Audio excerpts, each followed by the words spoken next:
Okay, so again, so the next thing that we're gonna solve is, of course, the same thing. Okay, this one, but this time we're not gonna use the solver. Okay, so if you don't have the solver, what we can use is the matrix multiplication function of Excel. And how is that done? Okay, so what we're gonna do is to solve it vertically. Okay, let's say this is x1 and x2. Okay, so the reason is, I actually would like to do it horizontally like this. However, I cannot use the transpose function, so we'll just do it vertically like this one. So when you use the matrix multiplication function, you have to highlight the cells where you need to get the answer. Okay, the answer for. So for example, we need 2 for x1 and x2, so we highlight both. And then after you highlight them, so you start with the equation, which is starting from equal sign. Okay, that is equals, and then that is m mult, meaning matrix multiply, open parentheses, we use the matrix inverse, m inverse, okay, open parentheses, and then our array, okay, the factors that we need to multiply in this case. So here, what we're gonna use is not the total of the left hand side, but the coefficients of our left side itself. So this will be this, okay, all the coefficients for labor and for clay, all for our constraints.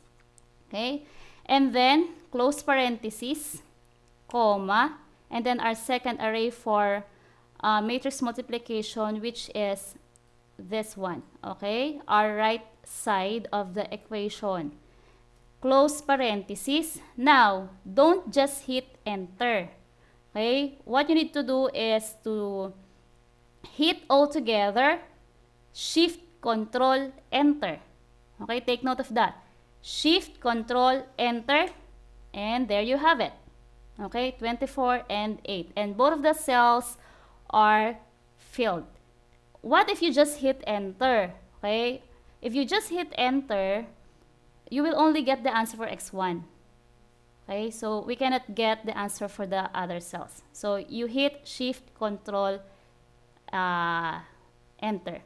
Now I actually would like to move the 8 here to here para horizontal, but it's not possible. So let's try it. You see, it's not possible. So let's just leave it like that.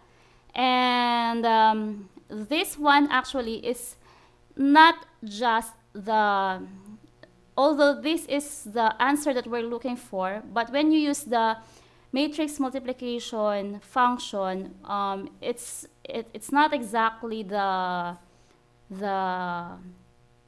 answer to the variables that we're looking for, that we will get, because using the matrix function, we're gonna use this for finding the corner points in our graphs. Okay, the corner points where we will choose our answer from. So it's just this time we only have, it just happened that we only have one corner point aside from those that are extreme points like this, point A and C. So we only have B. Okay, but for other problems wherein there will have, various or multiple corner points aside from the extreme points, when we say extreme points, those are the points where the other variables is 0. Okay, so in those cases, then we have to solve and use the matrix multiplication for each of the intersecting points of our constraints. And then from there, using our x1 and x2, so we're gonna calculate for our profit, and whichever has the highest profit, since we're looking for the maximized profit, then that will be our answer. Okay, so that's it. So, but for this case, we only have two sets of variables, constraints, and with that we will only get one corner points aside from the extreme points. So definitely this will be our answers for the variables that we're looking for. So if we multiply this, okay, we look for the profit, we can multiply 24 and 8 to 40. Of course, we will get the same 1,360 in here. Okay, so let's solve it here first. So let me use this formula. So it's 1,360. Okay, so it's just a different position. So we get this one. So this is our first corner point. So as I said, since this is the single corner point that we will get aside from for this ones, okay, then that means it is our answer here. Okay, now if you want to find out the answer for the profit, I mean for the other corner points, then we just solve we just solve for the x1 and x2 mathematically. Okay, and actually we're gonna do that now because we still need to plot our graph. As I said earlier, so for the solve, even if we use the solver or if we use this matrix multiplication function, still in plotting our graph, we need to do it manually. Okay, so we don't have a single, button to click and then the graph will appear. So we don't have something like that. But if we use the applications like the QM for Windows, which we'll discuss later, even the graph can be produced automatically. Okay, but for this case, it's not. So we have to do it manually. So to do that, we have to prepare first our points that we will plot into our graph. Okay, so first for our labor, so what we're gonna plot is our labor constraint and our clay constraint. Okay, so let's have labor and then we will have one for clay. So again, we're gonna compute this using the extreme equation. Okay, so for example, x1, if x1 is 0, what will be our x2? So that is, we're gonna use this 40 here, so we will change it to equal function. Okay, so when we do the extreme calculation, extreme equation, when we use that, we change our inequality to equality function. Okay, and then so we use, of course, this right hand side, which is 40 here. You're not going to use this one. You're going to use this, the available total resources, which is the right hand side of our equation.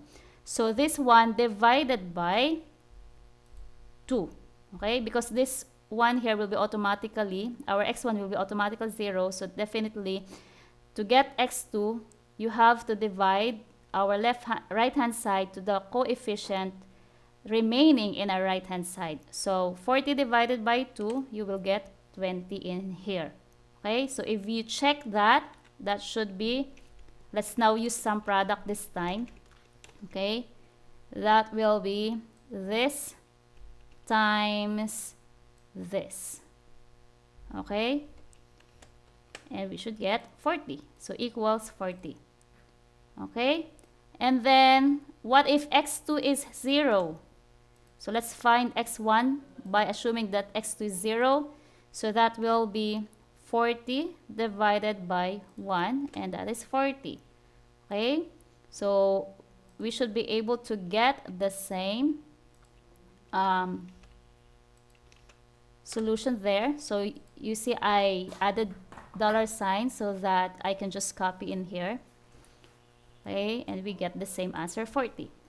So we have our points for labor. Now we will solve our points for clay. So what if x1 is 0 and what if x2 is 0? So if x1 is 0, x2 will be 120 divided by 3. Right? And if x2 is 0, that will be x1 is 120 divided by 4. Okay? To solve, let's try to copy the formula here. Let's see what happens. Okay? Oops, they're not equal. The reason is we have this correct, okay?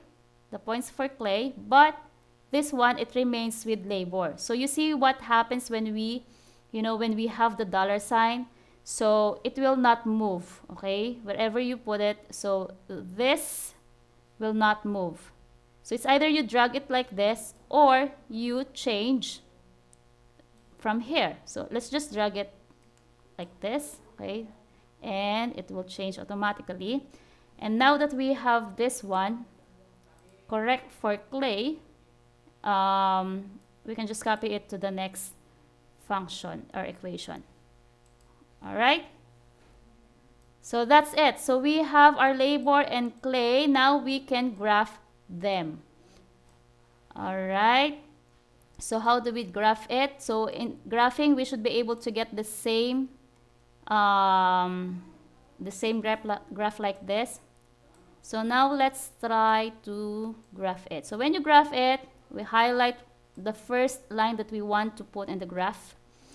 And we click on insert. And here we're going to choose a scatter chart. Okay, scatter chart. And when you use scatter chart, choose this one. Scatter with straight lines and markers, not the other scatter charts. Okay, we need this. Scatter with straight lines and markers. Right, so we have our graph. Okay.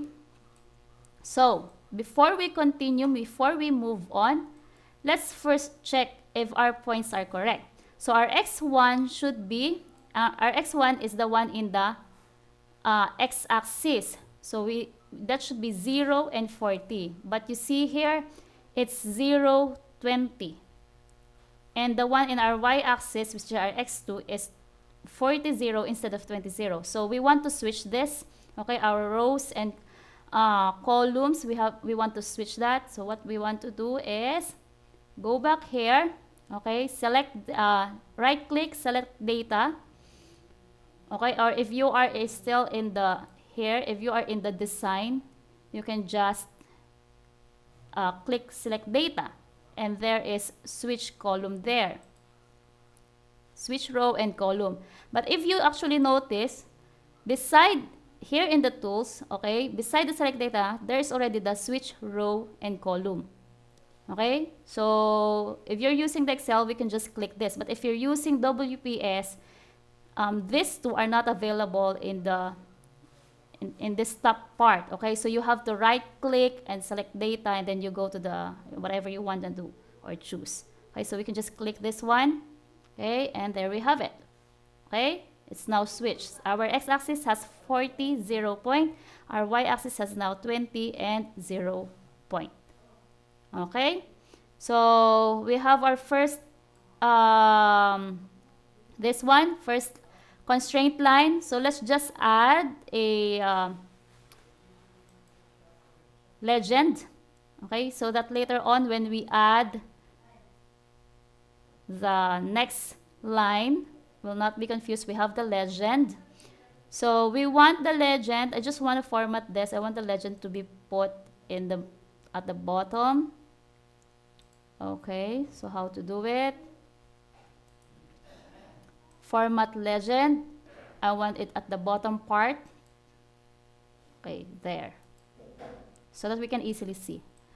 Okay, that's it. So now it's named series 1.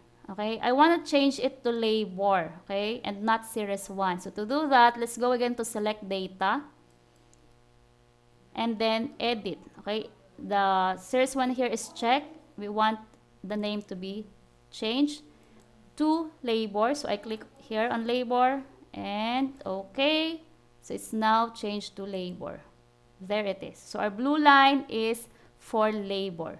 Okay, now how to add the additional constraint line for clay? So again, we choose for data, select data, or go to design if you're using Excel, right? Microsoft Excel. So select data and then add. Okay, add series name. Our second line is clay, so that is our series name. X values, our X values will be 0, 30. And then our Y values, so we have to remove this, okay, and replace that with 40 and 0.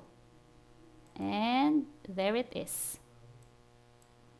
Okay, you see, we now have our two constraint lines. So for the sake of presentation, I just would like to fix here the graph itself. So the length of our x-axis versus y-axis will be proportionate, because if you notice here, you know, from 0 to 20 here in the x-axis, it's longer than the 0 to 20 here in the y-axis. So it's not proportionate. So I just want that to be in proportion so that we can analyze our graph better. Okay, so that will do. So if you notice, okay, look at this. We have the same result, right? So this is now our constraint graph. Now, we want to identify the feasible region area, okay? Our purpose is to maximize the profit, and our constraints shows maximum, okay? So our feasible region area should be less than or equal to our constraint line. And that is here. So they should be below these lines, within this bounds. So this is our feasible region area. So we can shade it, okay? But we need to shade it manually. So we're going to do that later on. First, so I'll choose to do it later because it might move when we add another you know, lines here. Actually, just would like to add the profit line. Okay, so the profit line, which is our formula, which is 40x1 plus 50x2 is equals to maximize profit, which is 1,360. Okay, so to do that, so we're going to plot this, okay, and find the optimal solution by also plotting another line. So for the profit, so this will be our profit line. Okay, so we have already identified this, right? This time we have already identified it, so we just want to plot the line to our graph. So what if, again, we're going to use extreme equation. So what if our x1 is 0 and what if our x2 is 0? And then our equation is equals to 1,360. Okay? So that will be 1,360 divided by 50. Or we can use this one. Anyway, this one, we can use that. Right? We have 27.2 for the graph, for the first point. 1,360 divided by 40. Okay, so this will be our points for our profit line. So let's add this to our graph. Select data, add profit. Our x value is 0 and 34. Our y values is 27.2 and 0. Okay, what's this? It's because, you see, there was an error because we were not able to delete this one. Okay, so let's just clear that up first to make sure that we will not get any error. Okay, and that's it. So what was added here, you see there's another gray line here, and this is our profit line. Okay, and if you will notice, our profit line actually intersects with our labor and clay constraint lines we learned that the optimal solution, okay, when we use the profit line, the optimal solution is the point where our profit line intersects with the labor and, sorry, with the constraints, with the constraint line. So this time it's labor and clay.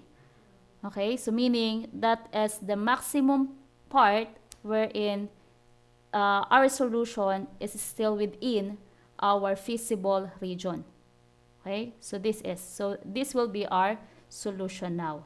Okay, and we have identified that this is our optimal solution. Our points, if you actually just estimate it, right? So our x1 is somewhere here.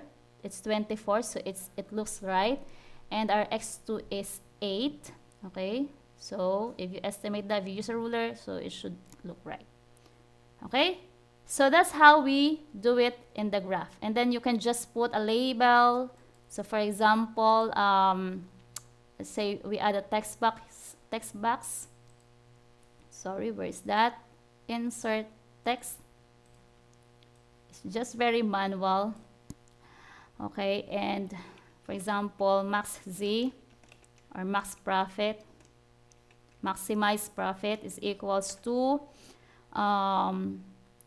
40. Am I right? It's 40. Yes, it's 40.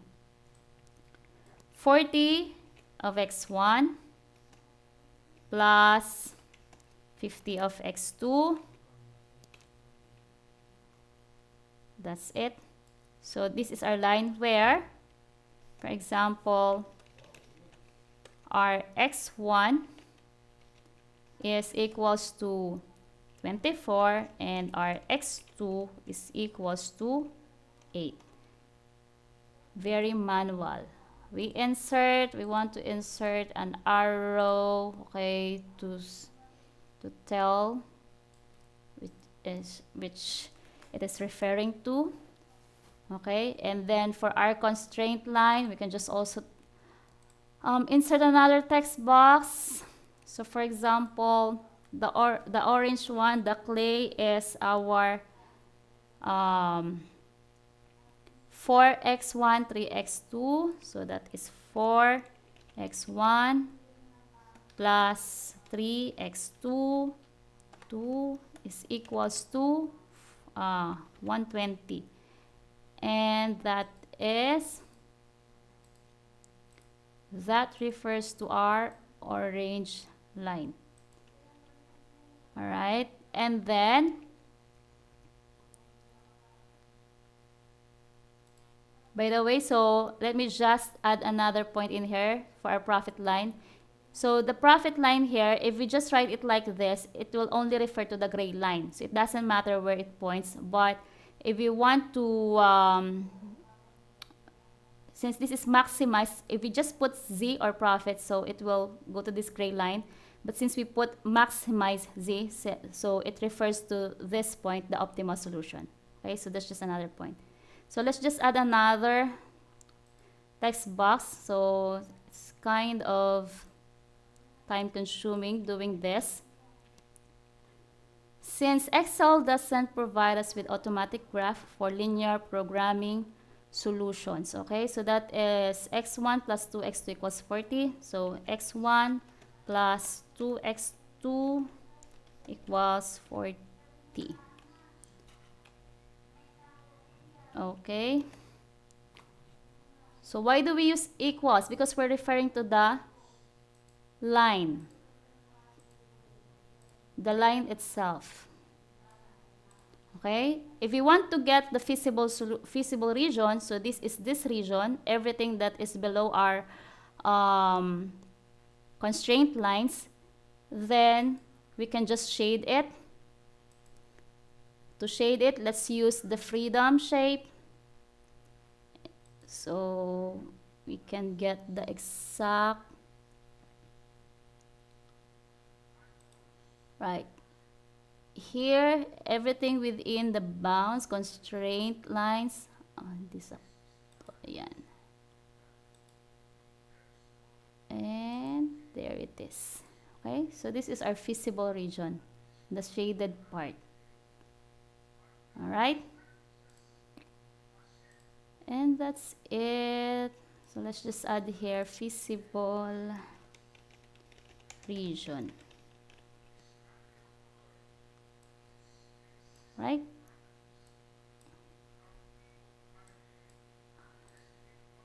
Okay, so we are done with our first problem. Okay, so if you check it with this in the picture on the left side, the one that we produced when we did it manually, it's just the same. Okay, so it's just the same here. And we're done. We have now our graph using both the solver and the Excel functions. Okay, then we can move on to the next problems, sample problems, and in our next problems, I'm also going to explain to you the reports that are available in the solver function. Okay, because there are actually reports that the solver produces for us after Excel solves it for us, and so solver will provide us with a report wherein there is a sensitivity report and such. So I'm going to explain those reports also, okay, as we solve it with our next problem. Okay, so for the meantime, please let me know if you have any questions.